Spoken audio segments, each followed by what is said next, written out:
Саламатсызбы, Бакыт мырза. Бүгүн биздин студиябызга кош келиптирсиз. Бүгүнкү биздин маанилүү маегибиздин коногу катары мына жаз келип, элдин бардыгы жазгы жумуш менен алек болуп, элет жерлеринде айрыкча кайрадан эле ошо сиз түптөгөн, бүгүнкү күнү сиз жетектеген Өнүгүү партиясынын ошо дыйкандарга болгон жардамы, ошолорго болгон бир ошолордун демилгесин көтөрүп, эртеңкиден бир жакшы үмүт арттырганы болуп жаткансыйт. Массалык маалымат айдыңында бүгүнкү Өнүгүү партиясынын алып барып жаткан иштери жөнүндө жана ошондой эле дагы келечекке болгон кандай пландарыңыз бар, ошол жөнүндө айтып берип кетсеңиз. Биздин эң негизги партиянын принциби бул кооз, кур сөздөн качып, практикалык жумуштар менен өзүбүздү көрсөтөлүк деп чыгып атабыз. Ошонун негизинде биз практикалык жумуштар менен көп жумуштарды аткардык. Айыл чарба багытында, саламат сактоо багытында, билим берүү багытында, спорт багытында, жаштар менен мамиле түзгөн багытында жумуштарды аткарып, эң негизгиси биздин максатыбыз бул адамга багытталган иш-чараларыбыз. Биздин адамыбыз жашоо турмушу оңолсун, шарты түзөлсүн, үй бүлөдө дайыма нам болсун, дайыма өсүш болсун, үй бүлөдө баласы билимдүү болсун, маданияттуу болсун, ден соолугу чың болсун деген максатта иштеп келатабыз. Эми эгерде конкретно жумуштарга айтып кетсек, биз эң негизги биз багытыбыз бул айыл чарба багытындагы. Эмне үчүн биз айыл чарба багытындагы бул тармакты өзгөчө деп баалап атабыз? Анткени айылда жашаган тургундарыбыздын шарты өтө начар. Каналдар көптөн жылдан бери казылбай жүрөт. Техникалардын аздыгы, биздин жөнөкөй карапайым дыйкан өзүнүн жерин иштете албай жүрүшөт, ошону кыйналып жүргөнүнө. Ошонун баарын эске алып, ошо айыл чарба багытында биз аз болсо дагы, бирок биз салым кошолук. Ошол дыйкандарыбыздын мүмкүнчүлүгү көбүрөөк болсун. Мисалы биз бир жылдын ичинде 20 000 үй бүлөгө биз кызмат көрсөттүк. Биздин МТС аркылуу, бул машина трактордук станция. 20 000 үй бүлөгө кызмат көрсөтүп, 50 миллион сомго жакын ошол үй бүлөлөр өзүнүн акчасын үнөмдөштү. Анткени биздин МТСтин кызматы арзан. Биз МТСтерди азыр бүт Кыргызстан боюнча түзүп чыктык. Бизде азыр Баткен областынан тышкары, Талас областында, Чүй областында, Ысык көл, Нарын, Жалал Абад, Ош областында бизде МТСтер ачылып, биз система болуп калды. Азыр кайсы жерде болбосун, дыйкан биздин телефон аркылуу биз менен байланышып, эгерде анын бир кыйынчылыктары болсо, эгерде ал бир муктаж болуп аткан болсо, түшүндүрмөгө же кайсы бир жаңы үйрөндөр себеби боюнча биз ага даярбыз кеңеш бергенге. Биз эки нерсеге жетиштик бир жылдын ичинде. Бул биздин МТС курулган жерде биринчиси бул бааларын чүрттүк, бааларын, мисалы жеке менчик техникалардын баалары, кызматтын баалары, аларды биз менен тең болду. Экинчиси, биз эмнеге жетиштик? Биз түзүлгөн МТСтин жерлерде, райондордо, ал жерде биздин жөнөкөй дыйкандардын мүмкүнчүлүгү пайда болуп калды. Азыр дыйкан ошол МТС ачылды, техникалар бар экен, мен өзүм аракет кылайын, ошо техника аркылуу өзүм жеримди иштетейин, ошол жерден кирешелүү болоюн деп, мына ошондой ошогон ойлор, пикирлер айтып келатат. Ошону биз угуп, ошол нерсеге жетиштик. Кооперативтерди түзүп атабыз. Үлүш жерлерди бириктирип, ошоларды кооперативде уюштуруп атабыз. Мисалы, Жалал Абад областында, Сузак районунда бир адамга 2 сотиктен 9 сотикке чейин берилген бир адамга. Бир үй бүлөдө 1 гектарга жетпеген үлүш жери бар. Ал жыл бою ушул үлүш жеринде иштейт, эч кандай пайда таппайт. Жөн эле калып эле акчасын кетирет дагы, кийин ал жерден өндүрүлгөн продукциядан саткандан кийин пайдасы жок. Биз азыр ушул үлүш жерлерди бириктирип 9 сотук 1 гектар тигиндей мындай кылып биз талап койдук. Эң аз болсун 25 гектардын ылдый болбосу керек деп талап койдук. Мына азыр уже 5 кооператив түздүк. 5 кооператив бул 12-14 үй бүлө экен. Мына ушул үй бүлөгө биз койдук. Сиздер менен чогуу иштешелик, ушул жерде тиги үрөндү сепсеңер, үрөндү сиздер көзөмөлдөйсүңөр, андан кийин жыйнагандан кийин каяка сатылышын дагы үйрөтүп берип атабыз, көрсөтүп берип атабыз. Мына ушундай багыттар. Каналдар боюнча биз тазалоо каналдары, мына мисалы Тяньшань району менен Актала районунда 20 жылдан бери казылбаган каналдар, мына быйыл биз 30 километрге жакын, мына бир айдын ичинде 30 километрге жакын биз канал казып бердик. Ал канал эмнеге керек? Ал канал ушул дың жерлерге суу жеткизгенге керек.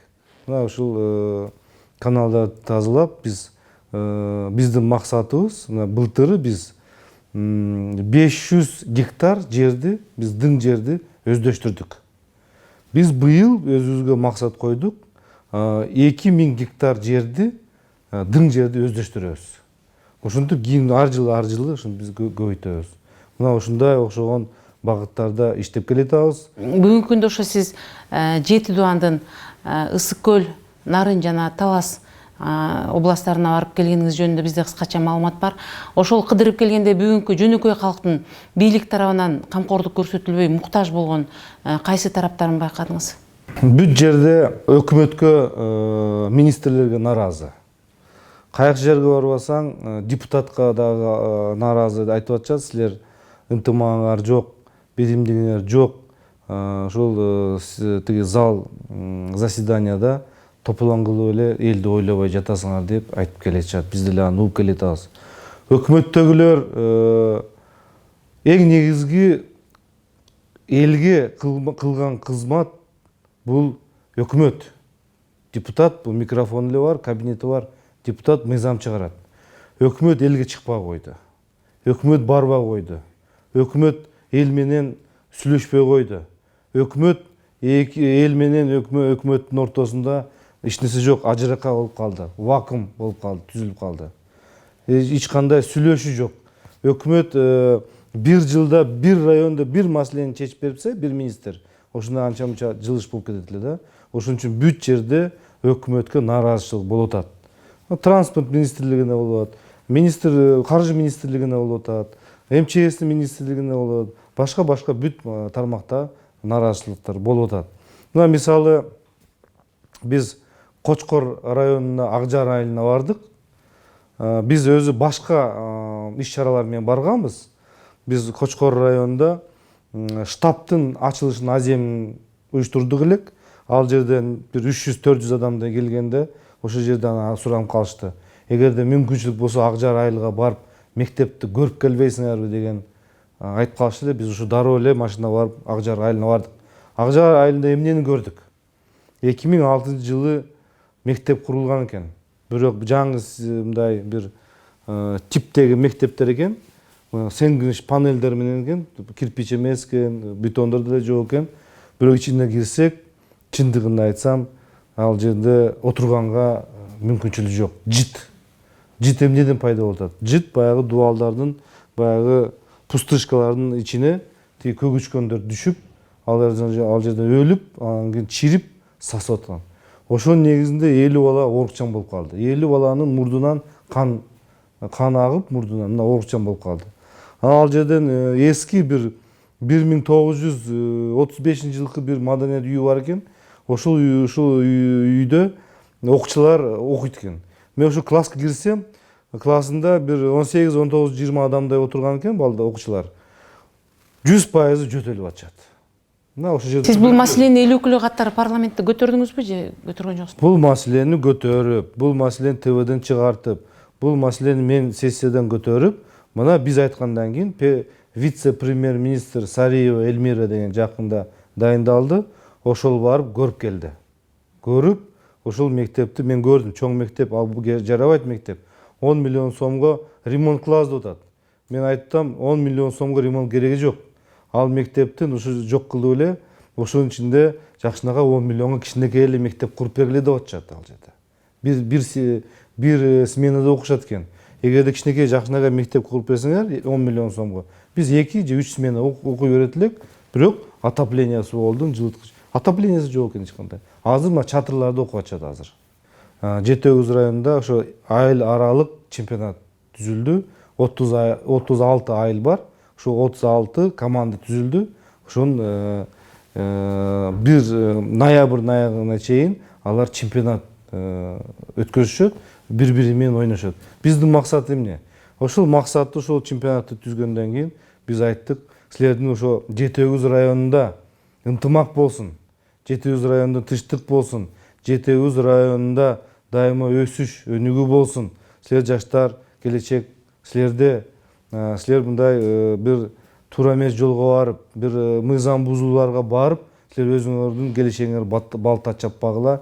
Мына ушундай спорт менен достукту кармап, ушундай чогуу басайлык, чогуу өнүгөлү деген ойду кылдык. Анан кийин бул спорт деген бул ичимдиктен, арак ичимдиктен алыс болсун, чылым тарткандан алыс болсун, баңгизаттан алыс болсун, кылмыштуулукка барбасын деген мына ушул ойлор менен биз ушул спорт мааракелерди өткөзүп келе атабыз. Сиз эл өкүлү катары бүгүн ушул саясий абалга кандай баа бересиз? Жакында эле мына кадрлык өзгөрүүлөр болду. Жана биздин Кыргыз газынын сатылышы, Кумтөрдүн келишиминин түзүлүшү, ошондой эле жакында мына Кыл учунда турат Манас аэропортунун сатылышы же болбосо өзүбүздө калышы, ошондой бир элдин бир мындай бир келечекке болгон үмүтүн же болбосо эртеңки өлкөнүн өсүшүнө болгон бир жакшылыктан бизге бир артта калып жаткандай болуп, күндөн күнгө элдин бир бийликке болгон ишеничи жоголуп бараткандай нерседен кабардар берип турат. Бул жөнүндө ошол бийлик менен тыгыз иштеп жаткан эл өкүлү катары сиздин оюңуз кандай? Бүгүнкү күндө мындай бир түшүнүк пайда болуп калды да менде. Ошол жоопкерчиликти өзүбүздөн качып башкага бирөөгө өткөзүп берели деп атабыз да. Мисалы Кыргыз газ. Кыргыз газы ратификация болуп атканда мен добушумду каршы бергем. Сатылбасын $1 деп. Ошол бизге кандай түшүндүрүштү? Кыргыз газ банкрот, Кыргыз газдын карызы $40 миллион. Биз буну эч качан жабылбайбыз деп, ушундай азыр Газпромго бердик. Газпром азыр жарыя кылды. 15 майга чейин карыздарды ким жапса, негизги карыз проценттер төлөнбөйт. Мына карыздар топтошот азыр. Эси карызын жаппаса, анда газын өчүртөт. Бул бир. Экинчиси, мына өкмөттүн шалакылыгы. Ошто газ жок азыр. Эмне үчүн? Мурдагы өкмөт, азыркы деле ушул өкмөт 15 апрелге чейин эле келишим болгон. 15 апрелден кийин кандай болот деп жоопкерчиликти Газпромго өткөзүп койгон деп ойлогондо, бирок ал Газпром андай ойлогон эмес да. Эми азыр Газпром сүйлөшпөй мен билбейм, бирок Кыргыз газ ошто азыркы күндө жок. Манас аэропорту биздин эле кыргыз балдары эле иштете алат, ал Манас аэропорту. Анан кийин бир пайдалуу аэропортту сатып эле биздин кыргыз балдарды эле өткөзүп берсе, биздин кыргыз балдарды эле жакшынакай эле иштетип келет. Жоопкерчиликти алыш керек да. Бул жерде азыр ушул жерден бүт жерде биз жоопкерчиликтен качып бирөөгө жоопкерчиликке берип коелу деп атабыз да. Ошондуктан бул жерден бирөө чыгып партия болобу, же бир жетекчи болобу, же саясатчы болобу, азыркы отурган бийликте өкмөт чыгып айтыш керек. Биз жоопкерчиликти алабыз. Биз ошону жумушту аткарабыз. Биз тиги жумуштарды аткарып, мындай өсүш көрсөткүчтөрдү көрсөтө алабыз экономикада. Эгерде өсүш болсо, анда биздин элибиздин, биздин жарандарыбыздын жашоо турмушу оңолот деп жолдорун көрсөтүп бериш керек. Мына ушундай болуш керек. Жоопкерчиликти алыш керек мойнунга. Азыр жоопкерчилик эч ким алган жок. Коалиция, бул фракция, тиги фракция, бул фракция деп эле мына ушинтип жоопкерчилик жок. Анда бүгүн биздин кыргыз элинин алдында, ошо кыргыз элин алдыга тартып кетиш керек деген жоопкерчиликтен бийлик деле, эл өкүлдөрү деле баары качып, биз жооп бербейбиз, башкалар жооп берсин деп.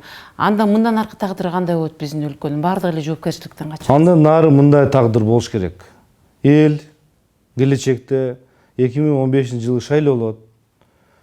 Эл бир партияга добуш бериш керек.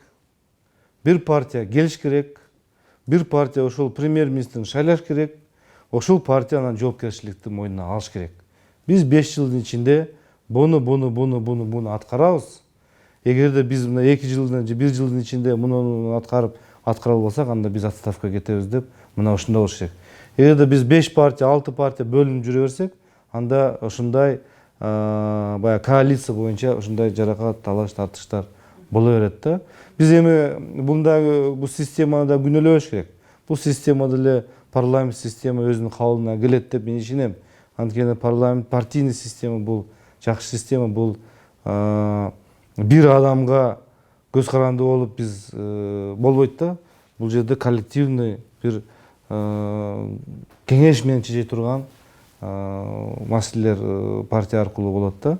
Сиз ушу жерлерди кыдырып жүргөндө эл тарабынан берилген суроолор көбүнчө ушул биз билбеген алыскы тоол райондордо элдин көйгөйлөрү эмне, кайсы суроолорду көбүрөөк беришет сизге? Мындай жалпы айтканда, менин үйүмдө таза суу болсун деген суроо берет. Мен баскан жолум, баскан айылдагы жолдорум менде асфальт болсун деп атышат. Менин үйүмдө свет өчпөсүн деп атышат. Менин балам менин контрагтын арзаныраак төлөнсүн деп атат. Менин үйүмдө дайыма наным болсун деп атышат. Менин үйүмдө ошол мындай ден соолукта болсун деп атышат. Мына ушундай окшогон карапай жөнөкөй адамдардын суроосу ошол. Өкмөт эмне үчүн түзүлөт? Министрликтер эмне үчүн түзүлөт? Министрлик түзүлгөн. Бул министрлик, бул айыл чарба министрлиги. Бул айыл чарба багытындагы министрлик түзүлөт. Бул айыл чарба багытындагы саясатты жүргүзүш керек. Ошол министрлик мен кандай жумуштарды аткарайын, ошо менин тиги жашоочум, менин жараным ошол багыттагы ага мүмкүнчүлүк көбүрөөк берейин деген ойдо болуш керек. Саламат сактоо ушундай ойлонуш керек. Мен кандай ошол жумушту аткарайын, ошол менин жараным ден соолукта болуш үчүн. Мына ушундай. А бизде эмне болуп калды? Бизде кабинетте отурабыз, токтомдорду чыгарабыз, приказдар чыгарабыз, бирок ал жерде нар жакта аткарылышы эч кандай болгон жок. Мына Тогуз-Тородон мага звонтечти келип кетти деп атышат. Мына Чаткалдан звонтечти мага келип кетти деп атышат. Алыбукадан звонтечти келип кетти деп атышат. Мына тиги Лейлектен звонтечти келип кетти деп атышат. Мына ошолор баардыгы келип кетти дегенде бул биз дагы ушул сен менен сүйлөшүп, биз аз болсо дагы колдонуп, сен менен бир маектешип, сен аркылуу бир маселелерди чечип алайлы деген ойдо. Баардыгы ушул жашоо шартын жогорулатыш боюнча суроолор берилет. Негизи эле бүгүн биздин өлкөбүздү кантип өндүрөбүз деген суроо туулганда мага көп жерден айтышат, ал үчүн ар кимибиз өзүбүздөн башташыбыз керек. Мен өзүм мисалы үчүн бүгүн ошол өлкөнүн оңолуп кетишине эмне салым кошуп атам, кошо алам деген суроо менен башташ керек деп айтышат да. Мен ушул эле суроону сизге бергим келет. Бүгүн биздин өлкөнүн өнүгүп өсүп кетиши, жаштарды туура тарбиялаш, же болбосо бийликтин бир туура багытта иштеп кетиши боюнча сиз жеке өзүңүз ушу Кыргызстандын инсаны катары эмне салым кошо аласыз?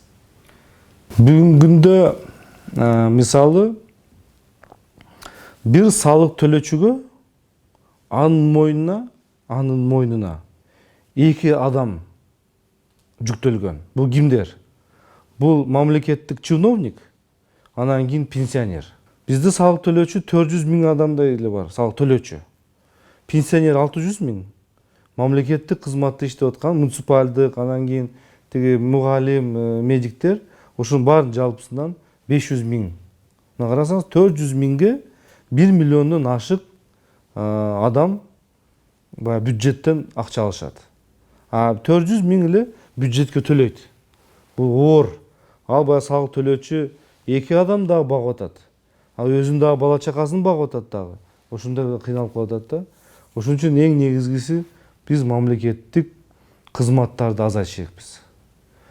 Аларды эми дароо эле кыскартып эле көчөгө айдаш эмес, ошо мамлекеттик кызматта иштеп аткан, муниципалдык кызматта иштеп аткан аларга шарт түзүп беришек, өзүнө багуу, бизнестерди үйрөтүш керек.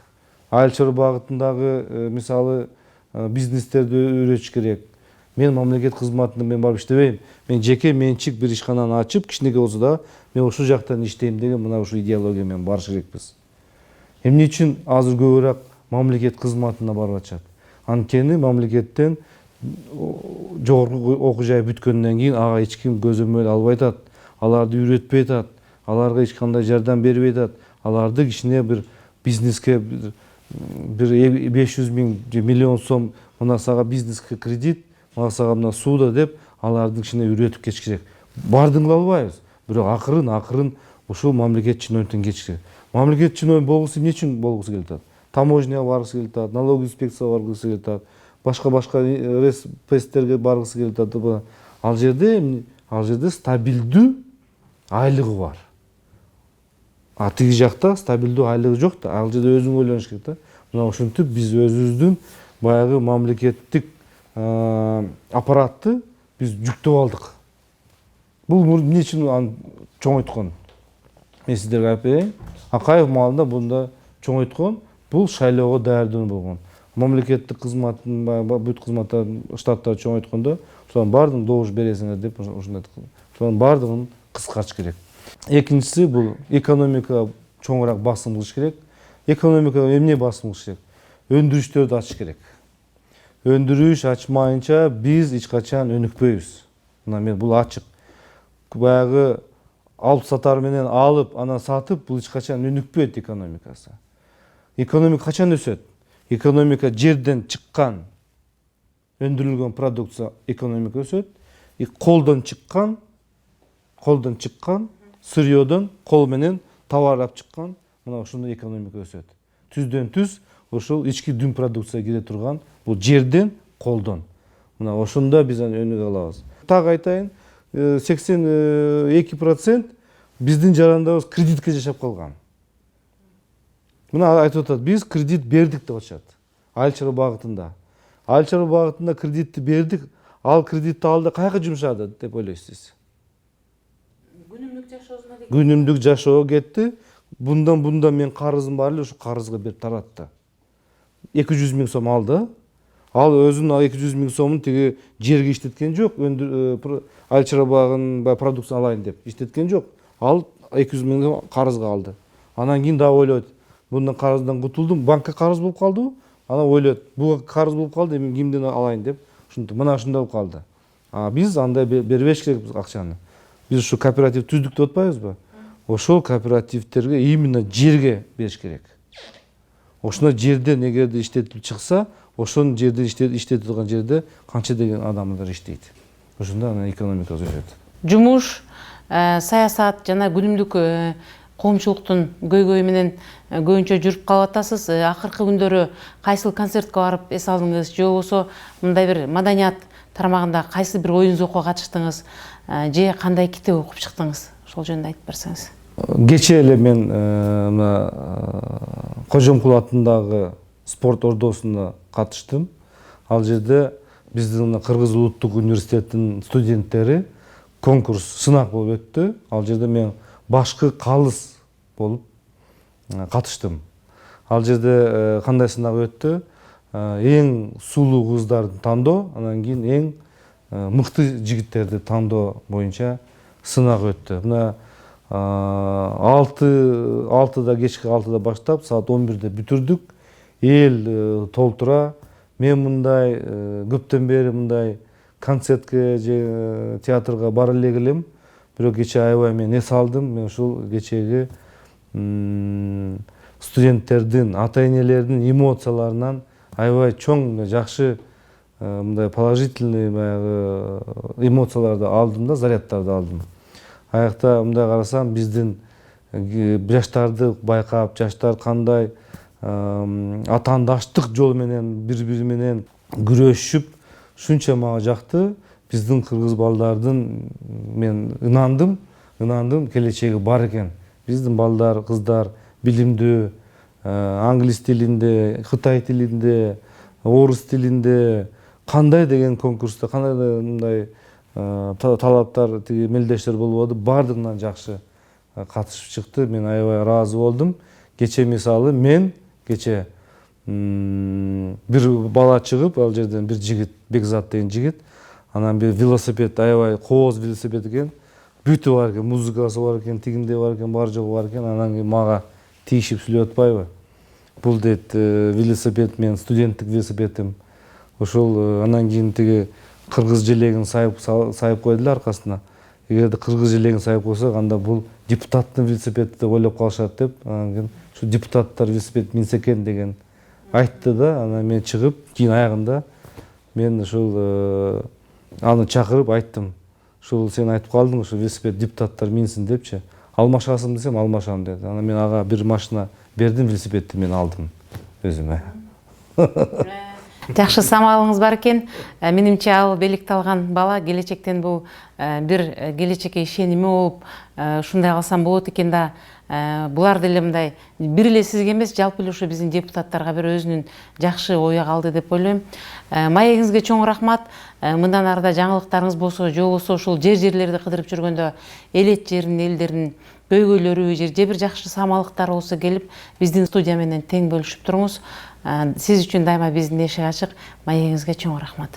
Сиздерге да чоң рахмат, коллективге да ийгиликтер каалайм. Бул ушул студияда дайыма жакшы инсандар, жакшы саясатчылар, элге айтылган сөздөрү ушу элге жагымдуу болсун. Анан ушул сөздөр, айтылган сөздөр ишке ашып жүрсүн. Биздин мамлекетибизде дагы жакшы иштер, жумуштар аткарыла берсин. Мен ушу чындыгында каалайм, ушул ар бир үй бүлөдө, ар бир жаранда ушул жүрөгүндө өнүгүү деген соксун. Бул өнүгүү деп партия эмес, бул чынында ушу ар бирөөдө өнүгүү болсун деген ойдобуз да.